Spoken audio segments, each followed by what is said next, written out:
ஆண்டவராகிய இயேசு கிறிஸ்துவின் நாமத்தினாலே உங்கள் யாவருக்கும் என் அன்பின் வாழ்த்துக்கள். எல்லோரும் சந்தோஷமா இருக்கிறீங்களா? சந்தோஷமா இருங்கள். எப்பொழுதும் கர்த்தருக்குள் சந்தோஷமாயிருங்கள். இன்றைய தேவனுடைய வார்த்தை, உன் சஞ்சலத்தையும் உன் தீங்கையும் நீக்கி போடு.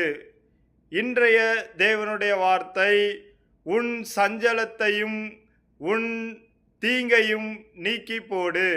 வாங்கள் தேவனுடைய வார்த்தையை பொறுமையாக நிதானமாக விசுவாசத்துடன் நாம் கேட்போம்.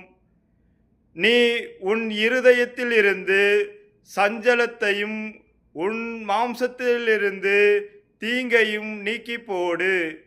இள வயதும் வாலிபமும் மாயையே. பிரசங்கி 11ஆம் அதிகாரம் 10ஆம் வசனம்.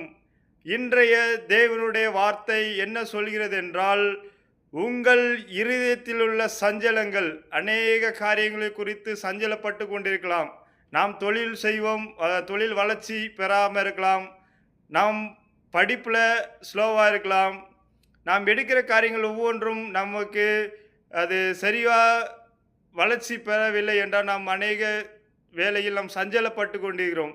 அதே போல் நம் அநேக காரியங்கள் குறித்து சஞ்சலப்பட்டு கொண்டிருக்கிறோம். சஞ்சலப்பட்டு கொண்டிருக்கிற உங்கள் யாவருக்கும் தேவன் இப்பொழுது சொல்கிறார், உங்கள் சஞ்சலத்தை நீக்கி போடுங்கள் என்று தேவன் சொல்கிறார். உன் மாம்சத்திலிருந்து தீங்கை நீக்கி போடு என்று தேவனுடைய வார்த்தை சொல்கிறார். உங்கள் மாம்சம் அநேக தீங்கினால் பாதிக்குள்ளாக இருக்கலாம். அதை தேவன் என்ன சொல்கிறார் என்றால், உங்கள் மாம்சத்தில் இருக்கும் எல்லா தீங்கையும் விலக்கி போடுங்கள் என்று தேவனுடைய வார்த்தை சொல்கிறது. அதன்படி நம் மாம்சத்தில் இருக்கிற, நம் சரீரத்தில் இருக்கிற எல்லா தீங்கையும் நாம் விலக்கி போடுவோம்.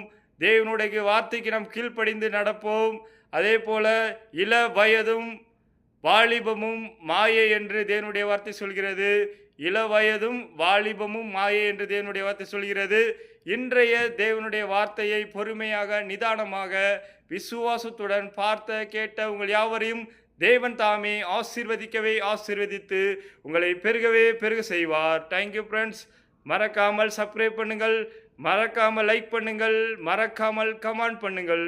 எதை செய்தாலும் தேவனுக்கென்று செய்யுங்கள், தேவநாமம் மகிமைப்பட செய்யுங்கள். Thank you friends.